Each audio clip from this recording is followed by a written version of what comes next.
Well, welcome to the Black Financial Channel on drboycetv.com, the home for intelligent Black people. We are Black and intelligent, and we don't apologize for that. And today we have a great chance to talk about what some might call broke acidness. I've heard that term used before to describe brothers that aren't quite doing so well financially, and what it's like to struggle through a relationship as a woman when a man is not where he wants to be economically. And so as you come in, please hit the thumbs up button, share button, subscribe button. Also, don't forget on this platform, we are Black first. We put our community first. We solve our problems first. We know that if we don't do it, it won't get done. And so if you agree with that philosophy that we can build on our own, we can do anything that anybody else can do, put a hashtag B1 in the chat, hashtag B1 in the chat, and also shout out the city that you're from. And I see Yolanda and Pamela and Erica Daniel and a whole lot of folks that are in here right now. And Brother Man, what's going on? Brother Man was first, actually. And I see Universe Trip. Good. Brother Man's here. Well, it's good because I think that the men, we need to listen to the women. Definitely need to hear what the women have to say. So I'm going to shut up and I'm going to introduce the guests and let them do most of the talking. So my first guest is Miss Constance Carter, who is the founder and CEO of Catalyst Real Estate. And she has that slogan, nobody works harder than Constance. Is that right? Nobody works harder than Constance Carter. Nobody works harder than Constance Carter. I love that, and I agree. And Miss Adrienne Treese, who's the CEO and founder of DNA Financial. How you doing today, Adrienne? I'm extraordinary. How are you?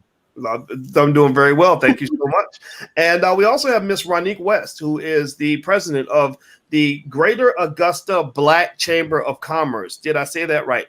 Yes, you did. All right. And last but certainly not least, we have Miss Rebecca Samuel, CPA, who is the founder and CEO of Pythagoras LLC, an accounting firm out of DC. How you doing today, Rebecca? Doing amazing. It's been 4 years, boys. We've been together 4 years. I know. Oh my God, that's so crazy. Yeah, we've been working together, and your work is so good. I didn't know it's been 4 years though. It's so crazy the time goes by that fast. But yeah, I'll tell you what. You are a professional, and I just respect that so much. And so let's just jump right into it. So I was reading this article. Taryn, who's the producer that puts together our panels for us, sent me an article in the New York Post. And what they've said, and this is not a Black specific thing, they said that, and I'm actually going to share my screen so y'all can see this. Basically, according to the New York Post, there's an issue with the supply of marriable men. They said broke men are hurting American marriage prospects. And you can see that there's an image of the guy who's got no money in his pocket and looks like he lives in his mama's basement. And basically what they're saying in this article is that that because of the changes in the economy and because of the changes in male economic status, there have been fewer men available for women to marry. And they're not making this sort of race specific. They're actually saying this is true, across the board. I'd be curious. Let me start with you, Miss Adrienne, since you are the special guest. You're the only person here that I didn't know before today, but I'm very happy to meet you. Have you noticed that at all among maybe talking to your friends and things like that? I have noticed that, and I'm also in the world of taxes, so I get to see income all the time. I've been in this game for 9 years, and I have noticed in the last maybe three to 5 years that there has been a stagnant increase in the way that men and women make money, but specifically men. There is a little bit of difficulty in terms of economic status and seeing what I call viable income. So I would agree. Yes, that's the feedback out there. Okay, so I'd like to ask you this, Miss Constance Carter. There some would say, like a skeptic might say something like, "Well, this is one of the flaws of feminism that." When women and men are competing for the same jobs and earning the same incomes, or close to it, right? But we know that women actually earn less for the same job than men. But apparently the way they're describing it is that it's getting to the point where women are kind of just doing their thing. Well, that's going to naturally seem to mean that you're going to have some people that are going to lose in that contest. Do you think that's a valid argument to say this is what happens when you got all the women out working and competing with men for the jobs? Now the men don't have jobs. Now they can't get married because the women are the ones, it seems to me, that are looking for the partner to have a certain income level. The men I talk to don't care. Most of the men I know don't care how much money their woman makes, but women seem to be really sensitive to that. What do you think? What would you say in response to that argument? You know, most of the women that I know that are in my circle, they make more than their men. That's just like a common fact for everyone that I know. And then I was talking to a brother out in the DMV area, and he was saying that, you know, that's not the case where he is. But like everybody I know, everywhere, all over the country, I want to say 80 to 90% of the women make more than their husbands or their partners. So I think that I mean, being in the field, I work, you know, Black women especially are the most educated segment of society. So I think that's going to be a natural progression. I don't think it has to be a competition. I think you all, you know, everyone could come together. We're all contributing. We all have the same goal. So for me, it absolutely doesn't matter. You know, most men with the bracket of income that I'm in, most men aren't going to make as much as me. It's really about the broke mindset. So I don't care how much you make. I care about where your mind is focused. You know, what direction you're going into. Can you manage the money correctly and properly? Can you help invest? Can you add to in other ways? So I think that a lot of these women need to get out of that thinking that they think that they need a man that makes more than them, and look at the holistic approach around what is their mindset around money. That's what's really important. Interesting. So do you think, Ronique, that it's you know, when you talk about that, I know that there are times where like I'll say to Alicia, I'll say, come on, babe, let's do something online. Let's do a video or something. And she'll say, I can't do a video now. I'll be like, why? She'll be like, because my hair looks terrible and I got to do my makeup. And I'll be like, I don't care about that. Like, well, you know, you look fine. What are you talking about? And she'll say, no, I look terrible. And what basically the point I'm getting at is that there are things that she cares about that I don't really care that much about. I might think she's gorgeous, but it doesn't matter if I think she's gorgeous if she doesn't think she's gorgeous. So do you think that could also be applicable here? I think what Constance is saying is that she doesn't care how much money a man makes. It's his mindset. But I would say, I guess I'm the representative of all men right now. I don't know. But I would say that, you know, sometimes it's not so much about how you feel about us. It's how we feel about ourselves.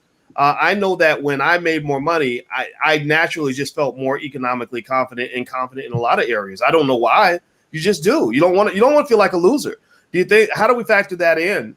You know, and help a person get past some of that? I don't know. I don't know if that's doable. What do you think? Well, I think it is important that a man has reached whatever goals that they have for themselves to be confident in a relationship. Because what I've experienced and what I hear a lot of my friends experience is that if the man has not reached their goals, sometimes they have less confidence mentally. Not necessarily that they would make like what maybe a high earning woman would make or what a woman's doing that has multiple businesses or whatever. Is just more of, have they reached what they feel like they need to reach in life? And that kind of helps with their mindset is what I've noticed. Now, I also feel like the upbringing is big. I've lived in 3 different states, and I can tell you dating in 3 different states is completely different. And I noticed that it's from how they were raised and their upbringing as well. Interesting. So how they were raised in their upbringing. Rebecca, I think I heard you on a panel one time talk about, you know, how we raise our sons, and you had expressed some concern about the way boys are being raised, and it's particularly in America, and if that is being done, you know, in a way that is conducive to building good families. Can you kind of talk about that a little bit? You know, are we raising our sons right? If not, then what do we got to change? You know, I really feel like we coddle our boys. Unfortunately, we're hard on our girls. We coddle our boys. And then when the women grow up, they're motivated. They're out there. They're getting it. They're trying to put the pieces together because they want to make sure that she's contributing to the household as well, in addition to what she's going to do, being a mother of your kids and everything else like that. But for example, I don't really see us raising our sons to say, hey, I want to grow up to be a provider and a husband of a family. Like, I think marriage is taboo talking to little boys, and to little girls, that's the dream that's kind of forced down our throats. So when, as adults, women are like, hey, all right, I did everything I was supposed to do. I'm ready to get married now. And the guys are like, where are they? Where are they to be found? And that's kind of like, what are we going to do? We have to make sure that we're taking care of both our boys and our girls, so that when they grow up, these are the people that are getting together to creating the families to continue our legacies in the future. Interesting. Well, everybody, in case you just came in, we have an awesome panel of really smart Black women who are helping us to figure out what's going on with with relationships, particularly as it pertains to money. What are the struggles of dealing with the fact that some men may not be where they need to be economically? If you haven't done it yet, please hit the thumbs up button, hit the share button, hit the subscribe button. And so it looks like a special lady that I happen to know just walked in the building, Dr. Alicia. She's a licensed therapist, a licensed couples therapist, and a full professor of social work. And I'm sure that she has a lot to say on this topic. So, Dr. Alicia, you've heard some of what the panelists have said. Well, I heard a little bit, not much. Okay. Well, what about, in terms of the topic, the struggles, the challenges of dealing with a man that doesn't have a lot of money. Do you think women struggle with that? And if so, why? And and how do you work around that? Well, I'm just wondering if instead of looking at it in terms of money, maybe we should look at it in terms of having similar values as the man that we're dating. So, if you have similar education level, if you have a similar understanding about life, if you have similar upbringing, then in those cases, you're going to have a similar outlook on money, And so I'm just curious about, because Boyce, you're the only man on the panel. I'm just curious about, why do you think that a man needs to make a certain amount of money in order to be worthy of love? Why does money need to be tied to a man's worth in terms of a partner and in terms of being with someone that they love? What is that about? I wish there was another guy on this panel to answer that. I've always felt that I was raised to believe that you earn what you get. And if you don't earn it, you don't have a right to demand it. And so to me, when I didn't have any money, I didn't like being financially insecure. It wasn't fun for me. And to me, a great concern was the idea of bringing other people into my financial insecurity, which would only heighten the amount of stress that we all felt. Now, I had female friends that would say, well, no, you get married while you're broke and then you can build together. But I didn't want to build together. To me, that almost felt like being in the Vietnam War and taking your spouse with you to the jungles of Vietnam to fight a battle. No, you leave everything at home so you can go fight. And then after you're done and you're a decorated soldier, then you come home and you get married. And that was my mindset. Now, I don't know if that's the right mindset. I just know that there are a lot of guys who feel the same way, that if they're not feeling secure and comfortable economically, they're just like, no. And I almost compare it to maybe if you think about sex, men are usually ready to rock and roll, ready to go. And women have their moods as well. But there could be times where she says, I just don't feel pretty right now, or I have a headache, or I just don't feel sexy. Right. And you're like, but you are sexy. But if she doesn't feel sexy, then nothing's going to happen in a lot of cases because she's got to work through that. So that's what I see. I think a lot of men just don't feel sexy enough for marriage, if that means anything. I'd like to go to Miss Treese again and ask you. I'm not even going to ask you a question because you're smart and you probably have some thoughts based on what we've talked about. What do you think? Jump right in and throw something out there that based on what you've heard so far. Yeah, I really like what Constance said about the mindset. That is super, super important. I've gone on a dating binge. I'm a divorcee. I have 3 sons, 22, 20, and 13, almost 13. And so I would say mindset is important. On my dating binge, what I found is the way that a man relates to money will come out in his language. So maybe he will use words like broke or that's too expensive. And that could be an indicator from my point of view, like what is his relationship? In my mind, money is an energy. It's a reflection of maybe you've done A, B, and C. Maybe you've gone through what I call the recoding in terms of your relationship with it. As a business owner, I've had to go through that. So I honestly think a relationship with money and as the doctor said, the value of it. So I think those are the type of things that in the world of dating, and if you're looking for a significant other, what is their value with it and how do they view it energetically? Because you can call anything into your space. Money's no different from love. Money's no different from health. In my mind, it's energy, right? So that's my philosophy with it. I know I feel better when there's X amount of dollars in my account versus not having anything, y'all. I can make more moves with that. And I'm quite sure male counterparts might feel the same way. Well, that's a good one then. So let me ask Constance, Miss Constance Carter, if you had 2 men that you were choosing from that were equal in every way, and one was clearing six figures, and the other one, greeted you every day in a Burger King uniform, would that make a difference at all? Would you be able to just look past that? Yes. It makes a difference. That definitely. Okay, tell me why. Why does that make a difference for you? I mean, if all things being equal, except for what they did for a living, then I'm going to go with the person who was more established. But to your point, what you were talking about earlier, I had been with my husband since I was 15, and we had been together. Got married, had a baby, bought our first house together, built, and I was the primary wage earner. Like I went out there and caught the fish, brought it home, cooked it, and that was our dynamic, and that was no problem with me. Everything was ours. It wasn't mine. It was us.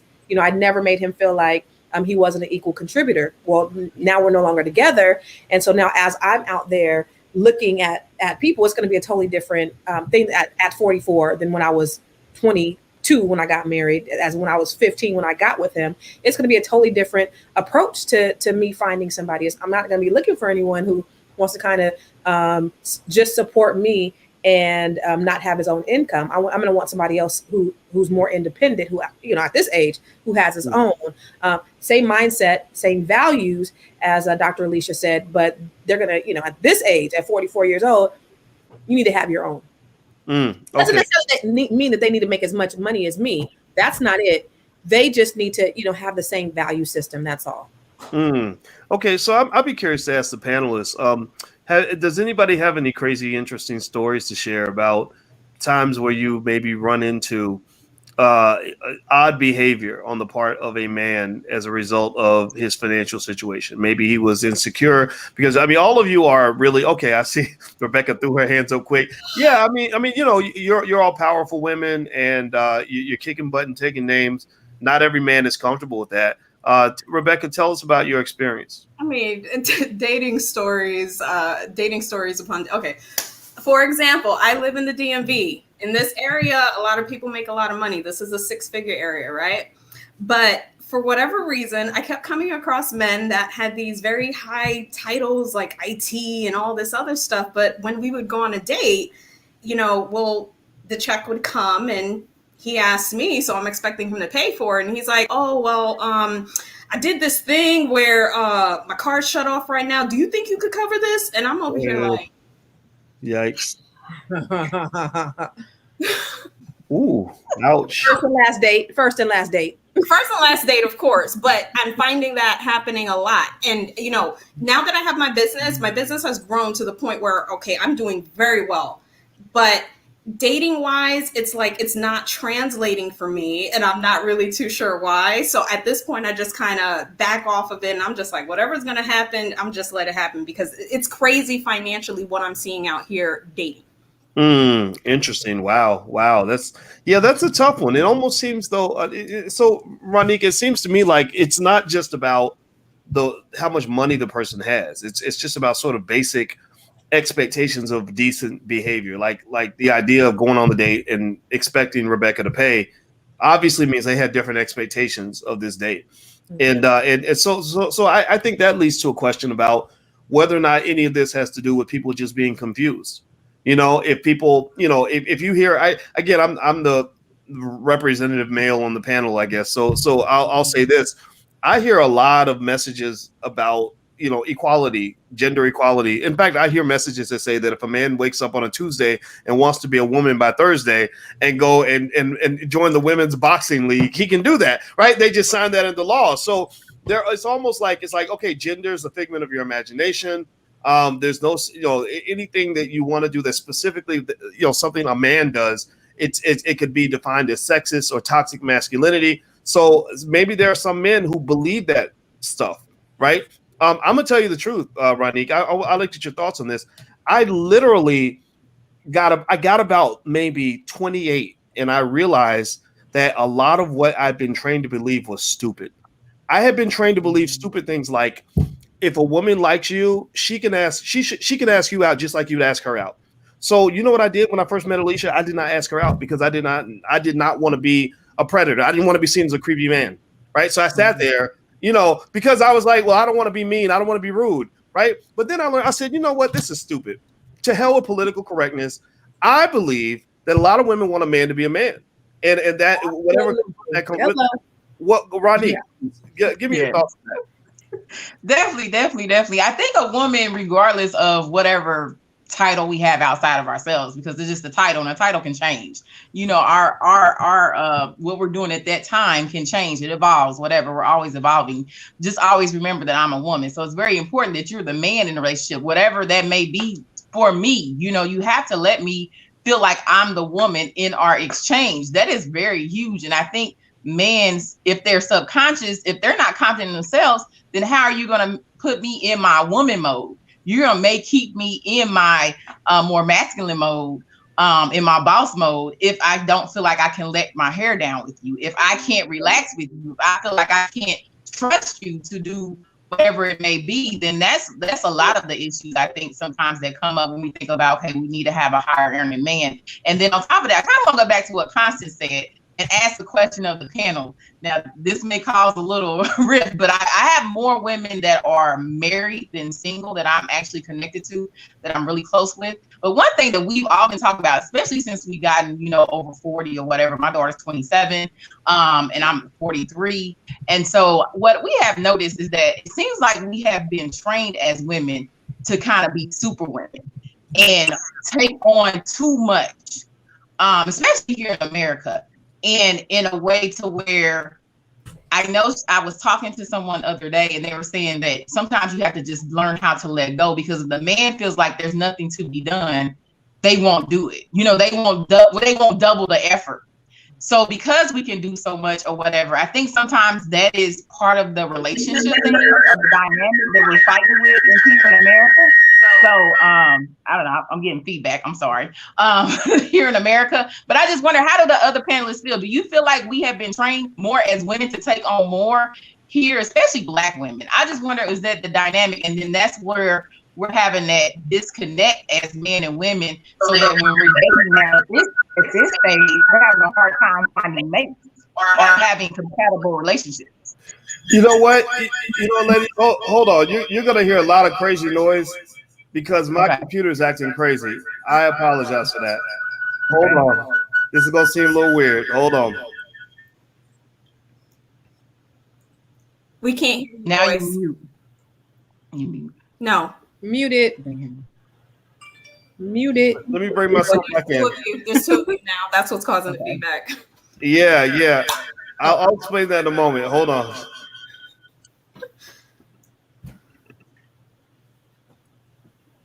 Oh, he wants us to continue while. Okay. So yeah, I asked that question of panelists, and so if you guys would go ahead and ask for me, you know, it doesn't matter, Dr. Alicia, Adrian, whoever. I think I know. Oh, sorry. Just because at the end of the day, we're mothers, or well, many of us, not saying all of us are, but I know I came from a part where I used to work 2 to 3 jobs, going to school full time, taking care of a child, and doing all of this stuff to get my life moving forward.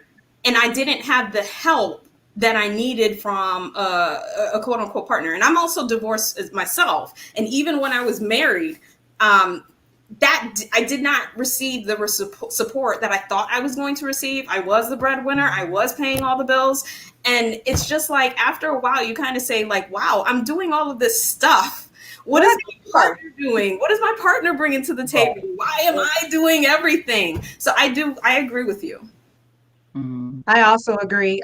Again, mom of 3 sons. I was married for over a decade, in my 40s, degreed, taking them to the sports. I did have support, but it seems as if we get into this role where, we're doing it. We're bossing at work, right? We're bossing at home.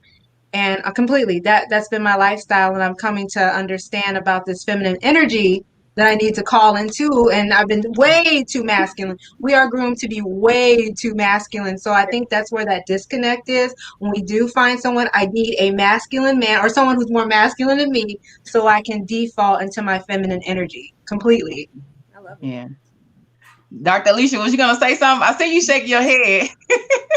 No, I was just going to say, like, I think like underneath a lot of it is the Mhm. security and the feelings of fear, and how emotions are very much connected to money, and it is a power differential. So even if you're in a relationship with someone and they have way more money than you do, and sometimes you can come into it and you can feel really insecure. You can feel like you don't really deserve to be in that relationship because you don't have as much money as that person. So maybe you feel like you don't have much of a say so.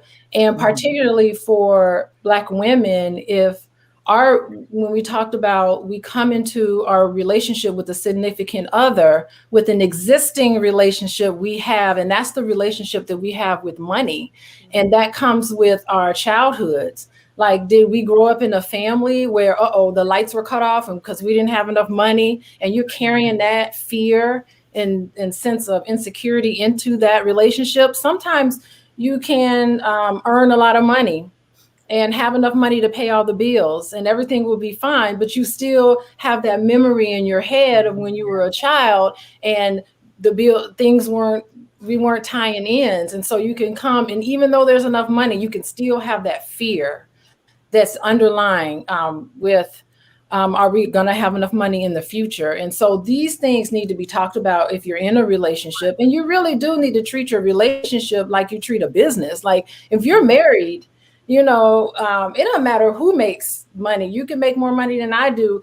And, in terms of marriage, it's all together. In the eyes of the law, you and your spouse, whatever you and your spouse makes, it's both of you all together. And so you need to deal with that like you would a business, and really talk about finances and be willing to talk about how much debt you have. I see couples all the time, and it's very surprising how one partner would go and borrow a ton of money or buy a car and borrow money and not even notify their other spouse that they're doing that. And so those sort of like deceptions in terms of money, in my practice, it is really, I would say, deception related to money issues is harder for a marriage to get over than deception related to infidelity. Wow. Interesting. In my practice, like it really hits you to the core, because it's almost like, okay, so he was with someone else, but I know he was taking care of me financially, and that still made you feel secure. But financial infidelity is something I spend a lot of time trying to sort through, because it's built up resentment that happens in marriages, and it really can destroy a relationship. Okay. All right. Well, I'm back now. So sorry about the technical difficulties. Literally, my laptop started doing crazy things like The Exorcist, so I had to log out and log back in. So my apologies for that. And thank you for the patience, and thank you also for being the smart women that were able to just take over the panel as I went and handled my issues. So I was saved by Black women, just like the Democratic Party. All right, so everybody, if you could, hit the thumbs up button, hit the share button, hit the subscribe button. And by the way, the Women of Wealth Weekend is happening this weekend. And from what I understand, all these ladies are going to be there, and it's going to be really, really great. And if you want to know more, go to womenofwealthweekend.com. That's womenofwealthweekend.com. We got a little video or something sitting around somewhere. I'll show you guys the video so you can kind of check it out. So it is interesting. I mean, when I think about relationships and money, I'm almost thinking that there's at least a couple of aspects to that, right? There is, how do you think about money once you're together in a relationship? How do you think about money when you're together in a marriage, which is a much deeper relationship that has legal ramifications? And then how do you think about money when you're just looking for a partner, looking for a mate? It seems to me, Adrian, that that really understanding yourself and being honest with yourself about what you want and what you don't want could be important, right? Because, if money matters to you, you can't pretend like it doesn't. That's like a man, pretending like, well, no, I really don't like women with curves. I want a woman who doesn't have any curves or whatever, right? Whatever it is that you're attracted to, right? You have to be honest with yourself. So what I've noticed is that it seems to me that there are a lot of people that really kind of want some sort of financial security. And then there are also some people that may even want something more than that. They may want an excessive amount of materialism and all that stuff. So how do you go about dating and kind of being honest with yourself without feeling bad or having people, say, oh, you're a gold digger because these things matter to you? What do you think about that? I think that just that conversation in terms of where that person's at in their relationship with money and where I'm at, I don't feel any shame in terms of my expectations when it comes to a man's relationship with money. There isn't any, because I think some of the panelists have also agreed, especially if we've been married in our 20s and our relationship, maybe in our 20s and in our 30s, in with money has also changed now that we're established.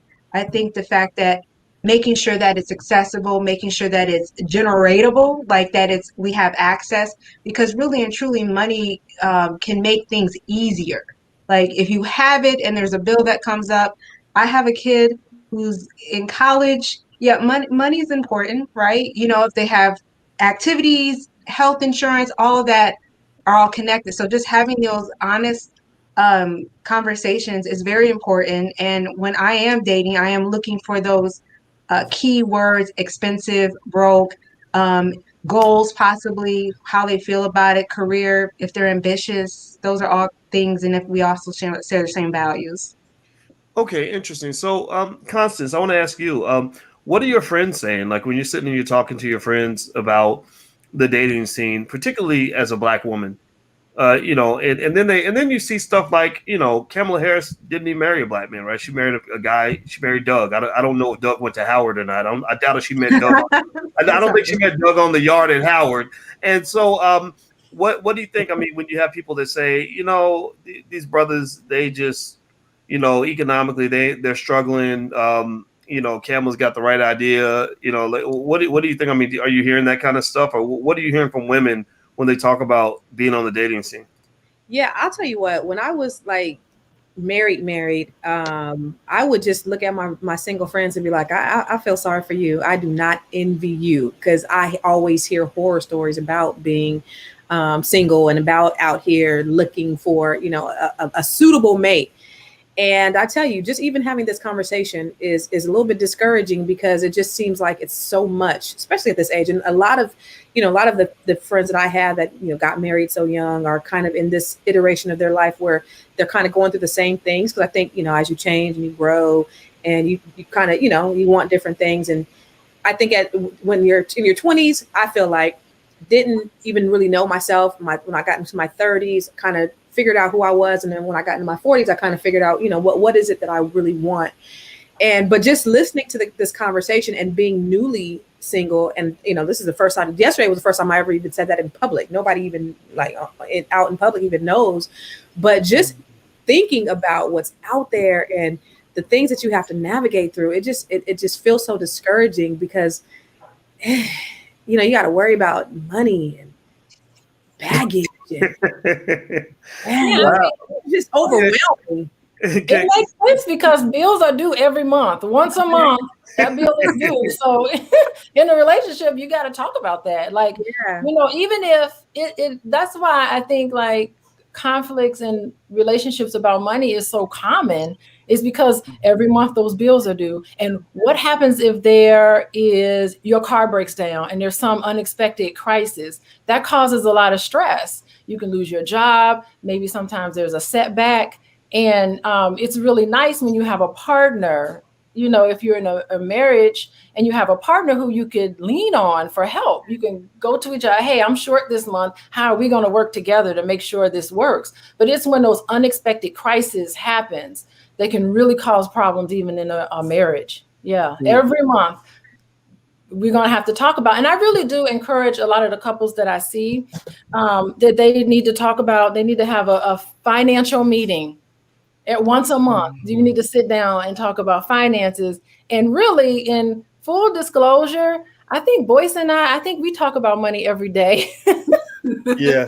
Every single day. I mean, I'm a State of the Union of our relationship in terms of money. We talk about it all the time. And we are very forthright in talking about, this is how much debt I have. This is how much debt you have. And let's strategize, don't we, boys? We strategize on how we can get rid of our debt and how we can work together, because we have financial goals together. And really, when we talk about money every day, it makes me trust Boyce. I trust you more because I know what's going on. Like, I mean, there's things that Boyce is involved in terms of money that has nothing to do with me. So I don't even care about that.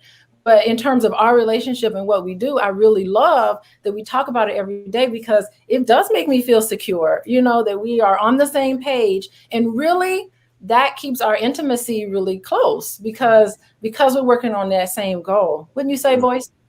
Yeah. Well, it was really hard for me to get used to having to talk to somebody about what I was doing in my life. I tend to just go, even in business.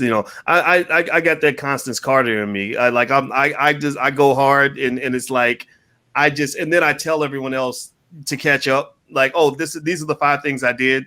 So let me brief you on this, and maybe I will, maybe I won't. And you can't live like that, right? You can't live like that as part of a family or as part of a relationship.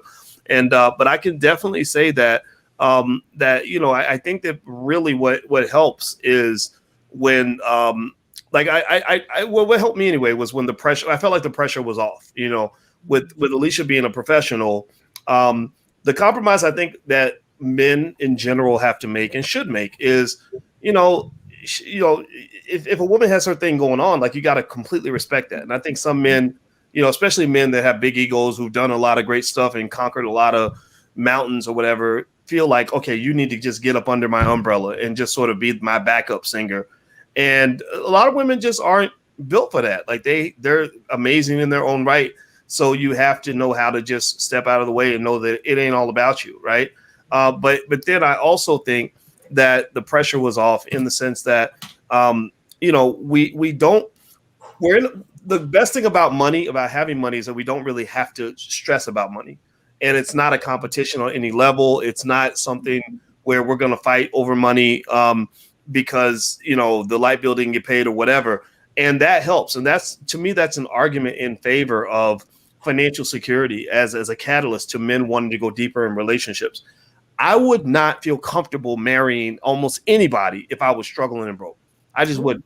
It would be as bad as, like, having a disease or something, and you're bringing this financial disease into someone else's life, especially if she's got her shit together.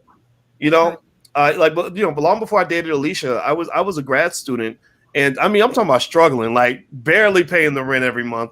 And I met this really nice lady who's about 2 years older than me, and she was about that real prime, like ripe for marriage age, about 31. And I think she really liked me. It took me about 10 years later to realize how much she liked me. At the time, I didn't realize it. And she did nothing wrong, right? She did nothing to make me feel awkward or anything like that. But I hung out with her. She had this great. I'm a struggling grad student eating bologna sandwiches. She's got her. She had bought a house. She owned her car. She had this great job and had plenty of money. And on one hand, it's great, right? But on the other hand, you're like, wow, I'm not prepared for this. I was like, well, what can I bring to this? Right now, obviously, that's the wrong approach. I know Alicia. I'm gonna let Alicia talk. She's gonna tell me why there's something wrong with me, and I'm not gonna disagree with her, right? But I think that it was just one of those things where, for men, in order for us to feel attractive, we got to have our stuff together. If your stuff ain't together, you don't feel necessarily worthy of the kind of relationship you'd like to have. Or maybe you'll find somebody else who's struggling just like you. I don't know. That's just the honest to God truth. I mean, I think like, boys, I think you were just afraid, you know what I mean? That if you didn't have enough money, that you weren't going to make that person happy. And I think, like, boys, here's the thing, like, I've been listening to you talk about love, money, love, money, love, money. And I'm thinking, okay, love, there's a pie. Love, I mean, there's a pie when it comes to love. Money is just a slice of that pie. There's so much more, boys, that you bring to our relationship that is way more than just money. You know what I mean? And it's almost like you're worth more than what's in your bank account. You know what I mean? And so it just did not. And even when we first started dating, I did not know. I had no idea how much money. I thought you were like broke. And it was so much to you, and you are worthy, you are worthy of love, whether you have money or not. And sometimes I want to tell men that there are things that you can offer in a relationship that's not necessarily tied to your worth, and your worth has to be tied to how much money you make, and therefore you're not worthy of love. Yeah. I think that what this speaks to really is that so many of us can use therapy, right? Like Yeah. all of us. I don't know. Everybody in the chat that's a little bit messed up. Raise your hand. Go. What you say, Constance? I said, I'm signing up, Dr. Alicia. Where do I sign up? Yeah. I think we all need therapy because we all got our stuff to work through. And even as I was sitting there talking, I was listening to myself saying, "Oh my God, like what is going on here?" But that's what it was. It was my own sort of insecurity kind of popping up in that situation at that time when I was, 28. And I think one thing I can definitely say in terms of practical advice is that with men, our egos are kind of funny. Like we like our ego and our testosterone is what gives us the courage to go do the things we got to do. And I definitely know for sure if she had been a person who belittled me, even unintentionally, because of where I was financially, that would make me walk away, And I did know I had a friend who was like a high flying corporate type, making big money, killing in corporate America. And she was married to a man who was he worked for the post office. And she actually confessed that she would bring that powerhouse, like persona, that big, strong corporate persona home sometimes and would make him feel bad because he was just the guy who delivered, with the post office. And then she finds out that he's got 2 or 3 girlfriends like all throughout the city. And she wondered if any of that had to do with, I don't know. Again, you can't excuse his behavior, right? But he would, he'd be having a thing going on with a hairstylist and some, other women that were on his level in that way professionally. And it was almost like screw you, like you're the boss lady in the house, but I'm going to be the man somewhere else. And I do think that making a man feel small is probably not a good idea. I don't know. What do y'all think about that? Did I sound like a sexist pig asshole when I said that? No, you're absolutely right about that. I've learned about the male ego. Women should never cross a male's ego. So I've gotten to a point now where even if I don't agree with a man, I'm just like, just leave it alone. But I agree with you. But that almost seems a little oppressive, though, right? I mean, and unfair, right? I mean, if you're smart and you have something to say, why can't you say it? Why would you have to? Because it bruises the man's ego. Now, I'm going to say this. I think it's more of, I think it's, when I go back to the thing about us taking on so much, I also feel like sometimes our men put so much on the woman to help them heal or from their trauma. I like the fact that you brought up therapy because I think that's going to be huge for us to help in this relationship divide we have between Black men and Black women. I think, white supremacy has a big role to play with our man's bruised ego, whether, men want to admit it or not, because of all that history that they've been through for 465 years. That's a lot, and even with the Black women, I'm not saying that Black women don't have things to work on either, because we both have experienced this trauma that we have throughout history, kind of like what Dr. Alicia had stated. And so that trauma carries to us. Like she was talking about, like you grew up where you were in a house and you didn't have what you needed, or maybe you experienced that in life and you carry it on through maybe your relationships, or even when you really have enough, but you still think you don't have enough. That's a mindset thing that you have to really work through, and that trauma's there. So I think bruising that ego has a lot to do with what they have experienced on this land. Interesting. Ego. So how do we, I personally wonder if I heard somebody make a statement where they said that the war on women is over and women won, and that women are winning. And I think that I feel like, from my perspective, I feel like I feel like Black women are winning, right? Educationally winning, professionally winning. Do you feel like Black women are winning? What do you think, Adrienne? Statistically, are you just talking about like people are just saying that, or statistically? Because statistically, it's a lot more going on than what meets the eye, right? Because I know that we are the highest education group, but we still are. I think the wages are still very low. I noticed that I just read a report talking about a lot of the Black women had got laid off during the pandemic. A lot of women households are suffering right now. So, I think it depends on, are you just looking at the things, or are you actually looking at statistics? Because I know that it was an article that came out, was about a couple years ago, talking about how many Black women had built businesses, but the net worth was like, what, $10 or something. So, are you talking are we talking about hypothetical, or are we talking about the real numbers? Because I'm a statistic queen. So which one are we talking about? You know what? I think we just make it look good. We just make everything look good. I have an office and I have this beautiful view on the water, and I see the ducks out there. They're just looking beautiful. This is Black women, but underneath they're doing this. Ooh. Yeah. Right? That is a representation of how we are. We work hard. We got to run harder, run faster, jump higher. We have to be excellence in action on everything that we do. And then we have to make it look good. It's not easy. We just make it look good. Wow. Throw something in here. Okay. Just out of Please, go curiosity. ahead. All right. So I have been on my quest to making sure I'm being the most feminine woman that I can possibly be. One thing I've really started to do is making sure I'm hearing what the opposite sex is saying, because I'm not a man. I don't understand their experiences, and I hear the horror stories on that side regarding dating and love and relationships and everything else. One of the questions that comes up a lot is, should Black women be more understanding in terms of dating and understanding that her counterpart may not be where she is just due to the way that he was grown up, the expectations or whatever. What do you guys think about that? What do you think? I bet Alicia has something to say about some of that. I saw Adrian's hand go up, so we'll go there. Go ahead, please. So I think that it's just the creating that safe space of communication is very, very important.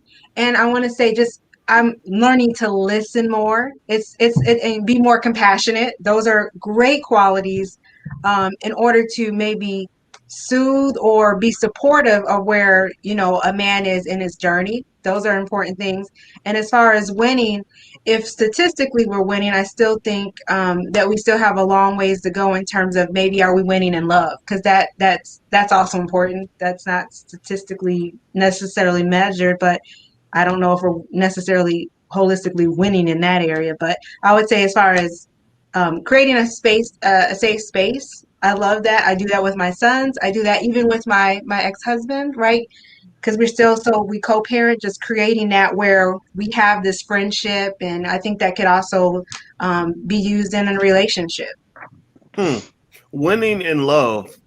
I wonder what that. It seems like that can mean different things for different people, right?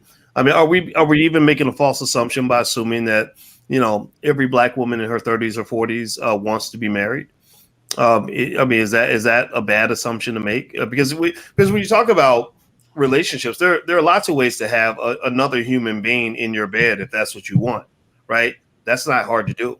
But getting a person to commit to staying in your bed and staying there for long periods of time seems to be a different standard. So do you think that there are some people who are just even questioning the whole idea of saying, like, I'm only speaking, I'm probably a little biased, because when I got about 35, I remember thinking, wait, I always grew up thinking that I had to be married by now, but I don't. And it's okay. I can get used to some of this, right? So it wasn't like I wrote marriage off. It was just more like I said, if it happens, great. If it doesn't, that's great too. Do you think that women see it the same way as men, or do you think that there's like an issue here? What do you think? I would say that women are definitely changing the tune now, especially if they've already been married, especially if they already have children. I think they are. I know me, myself, I've gotten to the point in my life where I'm just like, it is what it is. Whatever happens, happens. I personally don't want to live with someone unless I'm married. I've only lived with one man in my entire life, and that is my ex-husband. So for me, that's just important, that if we're not getting married, then we're not commingling anything. But I think I have started the process to redefining, like, all right, do I really need to be with someone? Does it need to be you? You know what I mean? I'm starting to think twice about that for myself. And I do see other women doing the same thing. She's picking and choosing. Okay, so Dr. Alicia, you had something you wanted to say earlier? Yeah, I mean, I wanted to say something about Black women and overworking. You know what I mean? And again, like, we learned that a lack of money equals pain, and that it must be avoided at all costs, even if it means you got to work yourself down to the bone. I got to work this full-time job. I need to work this part-time job. I need to work. And again, that always happens when you grow up struggling with money, and maybe there was periods of unemployment. I also want to talk about when you said you've learned, I don't know who that was, that said they learned to listen more. And I think, like, money is so tied to this issue of control, and no one wants to be around someone who's controlling the money. And I think that we as Black women, we need to be really concerned about how much pressure we put on our spouses or our partner about money, say, putting a lot of pressure on them, or expecting them to spend money in the way that you spend money. Sometimes it may be different than you. And so that was what I wanted to add to that voice. Okay, interesting. Well, everybody, in case you just came in, speaking with some really smart Black women about love and money, pretty much, and the struggles of dealing with love and money. And I want to mention the names of the panelists as you hit the thumbs up button. We got Adrienne Treese, who is the CEO and founder of DNA Financial; Constance Carter, the CEO and founder of Catalyst Real Estate; Ronique West, president of the Greater Augusta Black Chamber of Commerce; Rebecca Samuel, CEO and founder of Pythagoras LLC; and Dr. Alicia, the cutest Black woman in a 10,000-mile radius in my eyes of boys. In my eyes, not that everybody else ain't beautiful. All y'all great, but I got eyes for one lady. I gotta do that.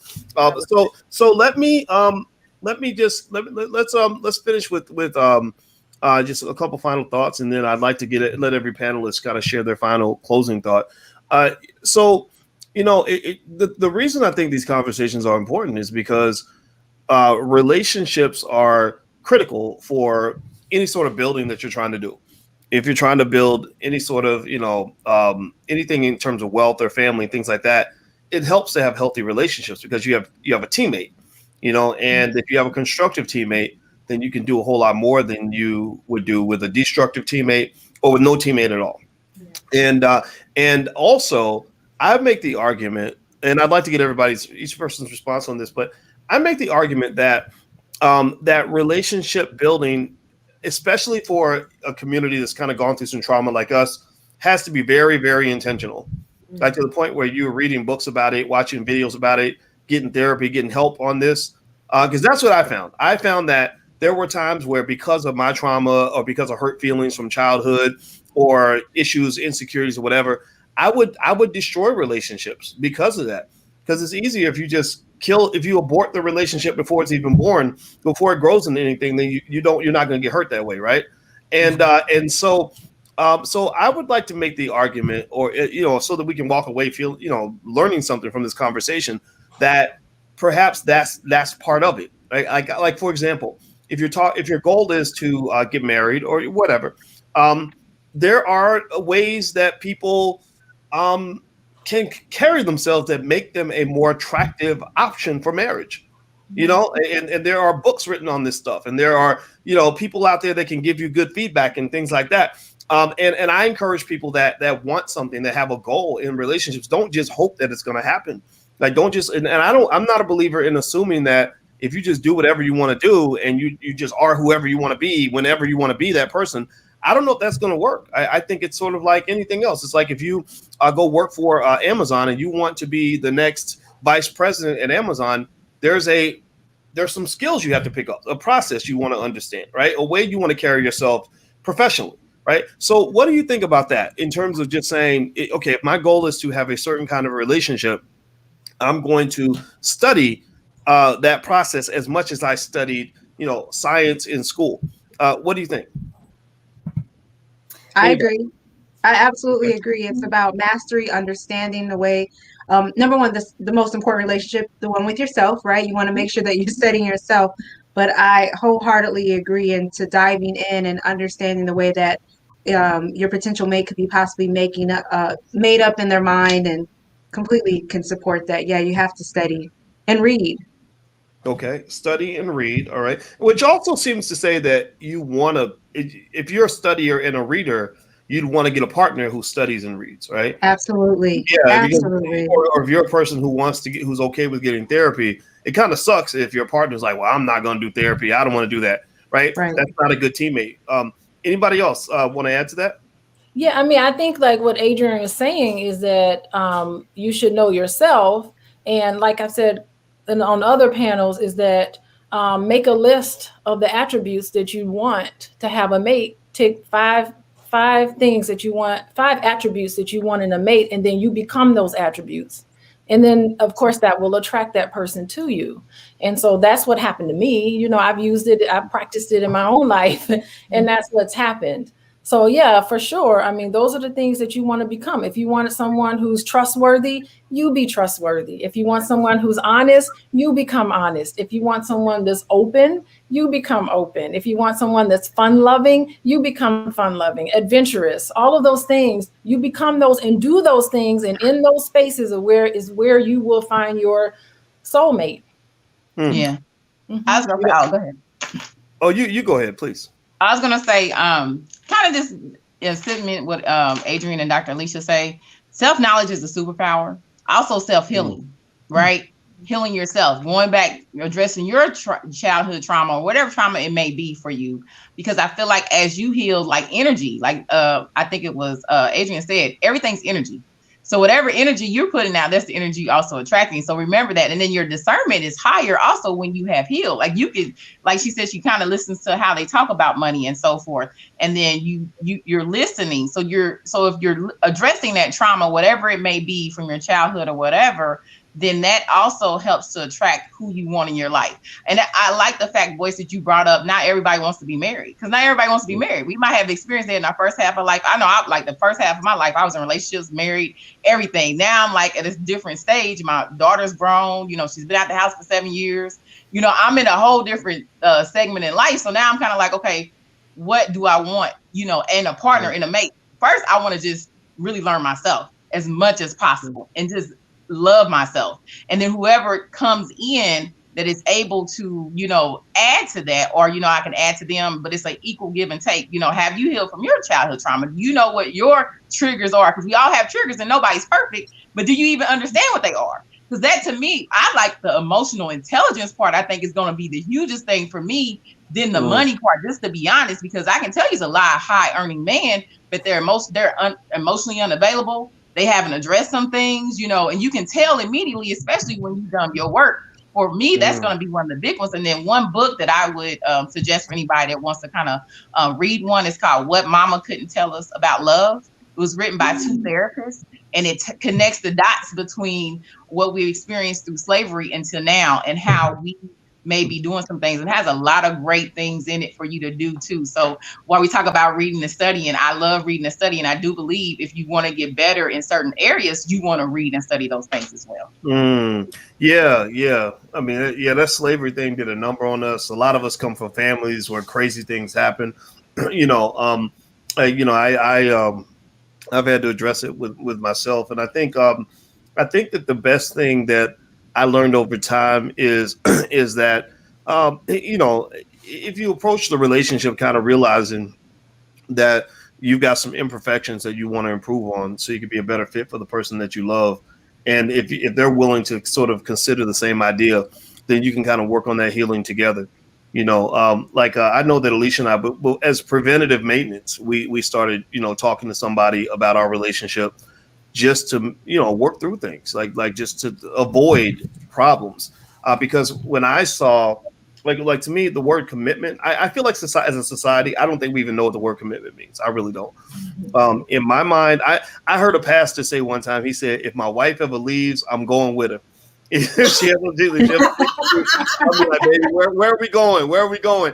And I said, I like that, because I grew up in a household that was built on conviction, but you do something, you say you're gonna do something, you stick with it.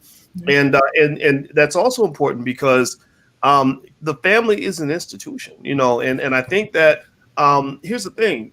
If you're trying to have that level of conviction with someone that doesn't match that level of conviction, I don't know how that's going to work. Like that New Edition song, Can You Stay in the Rain? Like, that's a big question I asked Alicia. She didn't know I was asking her that question, but I watched her behavior to determine, okay, is she going to be able to work through the rough patches, or is she going to bounce up, pack up and run the first sign of trouble? Like we can't do that. Because if we're going to do this, we need to really do this. We're going to do it. That's fine. So anyway, I'd like to ask everybody on the panel if you could maybe give like a quick little, or, maybe 60 to 90 second, like closing remark so we can all walk away smarter, better Black people.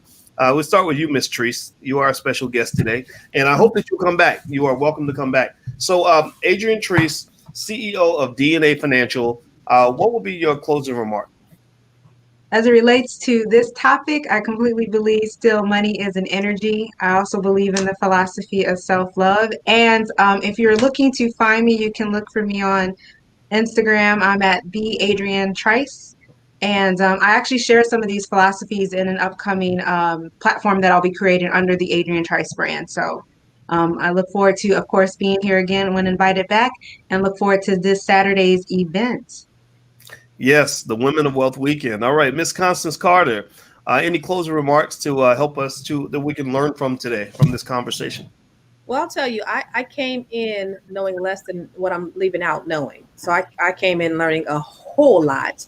And that's the beautiful thing about these panels. And I love just gleaning from all the brilliance with all the ladies. Everyone had something great to say. The thing that my takeaway, like I said before, money does not matter. It's really about the values.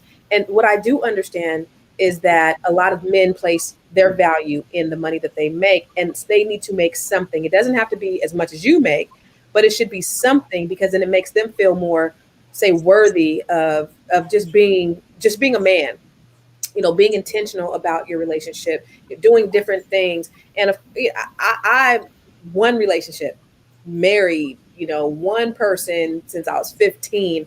So I had to kind of learn these things as I grew up. We grew up together. And as you mature, you start seeing things a lot differently. But for me, within our relationship, it was never an issue of me telling him that this is mine, I make this. It was never that. We never had those issues. It was always ours. But for him, I do realize that he needed something of his own to make him feel more secure within the marriage. And that could be detrimental in a lot of ways. So, and it manifests in other ways as well, Wow. Okay, so Miss Rebecca Samuels, your parting thoughts? I would just say everyone needs to be a little bit more open-minded, because I know, again, as a woman, a lot of women tend to agree with me and my thoughts, and that's based off of stuff that we all talk about. We all have common experiences, but something I've definitely learned over the last year is just trying to understand where our counterparts are coming from, and definitely understanding the background and how they got to where they got to. And I don't feel like Black women should necessarily need to settle in love, but I definitely think we need to be a little bit more open-minded in trying to bring the pieces together, and hoping it works out for all of us. All right. Miss Ronique West, what say you? I feel like I said a lot in the last segment, maybe my gems. I would say that being okay just to open up. I think with our man, and I'll kind of leave this message to our man. We want you to heal. We want you to become who you should be. We need you, regardless of what a lot of Black women may be stating out there. So what I would love to see is just more openness of you getting the work. You doesn't have to be out in the open, doesn't have to be in public or whatever, but just maybe start, going to therapy, start asking questions of men that you see have maybe figured out some things, etc. Because it is women out here that will support you. So that would be the last thought I would leave with. Okay. Dr. Alicia, your Yeah, I mean, I agree with what everybody has said today. I think that the biggest takeaway, and it's a common theme among all of us on this panel, is that when you're in a relationship, you need to create an atmosphere of acceptance and love, so that you're without judgment, so that your partner feels comfortable sharing their debt, sharing their fears with money, and to know that it has to be a partnership. Everybody needs to know about the financial status of the relationship, where money is going, when it's coming out, making financial decisions together. And when you have a financial agreement in a relationship, stick to that agreement, stick to the budget of what is agreed upon. Because if not, you'll end up seeing me in couples therapy, because there was a lot of resentment that's attached to that. And so create financial goals together, and that's how you build intimacy and trust. All right. Well, everybody, do me a favor. Please give a digital thank you to our panelists for joining us tonight. They are actually going to be at the Women of Wealth Weekend, which starts on the 30th. And the URL is womenofwealthweekend.com. And there's actually 20 amazing Black women that are going to be there and doing great things. And I know Vicky Dillard's also going to be there, and Lene Javette, and a lot of great people. And so I won't be there because when women are speaking, I believe men need to be quiet. And so I won't be there, but the ladies will be doing their thing. So let me just kind of leave with a quick thought here. Here's what I would say, you know, as a man, and I don't even know if Alicia's going to agree or disagree with everything that I say, because we don't have the same brain. We are different people. We complement each other for sure. But I believe that money does matter for a man. I think that there's something that men and women are not the same. I think that there are things that men expect from women that we don't expect from ourselves. There are things that women expect from men that many women don't expect from themselves, right? But everybody's different. And so there has to be room for diversity, right? But also, I think we have to find our clarity and find our truth. And finding that clarity and truth is not going to be found in the bowl, in the incarceration of political correctness, right? I think political correctness, among many things, leads us astray. You know, there are these false narratives fed through media that Black men ain't crap, that, you know, Black women are this and that and the other, right? Y'all know that. And people get caught up in that. That's why, for example, on the internet, you have lots of people who love to just go on the web and so they can jump into a pool of toxic energy and talk about how terrible Black women are or how terrible Black men are. And those are not the people who are going to build the future. Those are not the people who are going to be successful. And so I believe anybody who wants to find that kind of success in relationships has to get off the grid. You have to be very deliberate, very intentional about studying yourself, starting with knowledge of self. I think Ronique hit on that first, and then everyone else definitely has something to say on that. Knowledge of self. What do you want? Be honest with yourself. It's okay, right? Like, don't worry. And so what? If they call you a gold digger, whatever, who cares, right? Money does matter. Studies show that money matters to women for emotional security, and it matters to men as well. But then also, once you decide what you want and what you like, then I think that there is a process of positioning yourself to get what you want, right? I don't think anybody's gonna just want to be with you just because you're there or love you just exactly the way you are all the time, especially when you're at your worst. Like I know Alicia loves me, but I will never, she could say it all day, but I will never believe that she will want to be with me if I decided I wanted to be an abusive prick every day and not love her and not talk to her and mistreat her and ignore her. I don't think that will work. So you know what? When it comes to that Black woman, I'm on my best behavior. Because I know that I want to do well in this relationship. I don't want to mess it up, right? So I think that that positioning yourself to attract the kind of person you want and being intentional about it. There are processes to do that well. And then also, once you're together, learning how to protect and preserve that relationship. I think the inability to resolve conflicts in a healthy way is one of the number one wealth drainers in the Black community, because you got children being born where the parents are broken up before the baby's born. You know, the inability to get along and to resolve conflicts will cost you in every way, because you've not only lost somebody that could be a teammate, but now you're doing it by yourself, and you might actually be trying to do it while you're fighting with another person.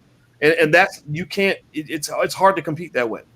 So I encourage people to study relationships, you know, read books like George Frazier's book, Success Runs in Our Race. It's not a dating book, but it's a book about how to maintain and nurture relationships with people. And if you've ever met George Frazier, Constance and I met through George Frazier, you'll know George Frazier is the best in the world at maintaining tons of relationships with lots of people, which is the key to his wealth, right? So study these things, and that will help you succeed in life at the ultimate success, not just money. Who cares about money? We're talking about happiness. We're talking about bliss. We're talking about finding whatever freedom and happiness and success means to you. And it goes far beyond money. So that's my 2 cents. That's my closing remark. Thank you guys for listening. And thank you to the panelists. I want to say everybody's name real quick. We got Constance Carter from Catalyst Real Estate, Adrian Treese from DNA Financial, Ronique West from the president of the Greater Augusta Black Chamber of Commerce, Rebecca Samuels, founder of Pythagoras LLC, and Dr. Alicia, my sweetie. We're about to go running. So y'all have a good night. Thank you guys very much. Dr. Alicia, I'm going to call you. Dr. Alicia.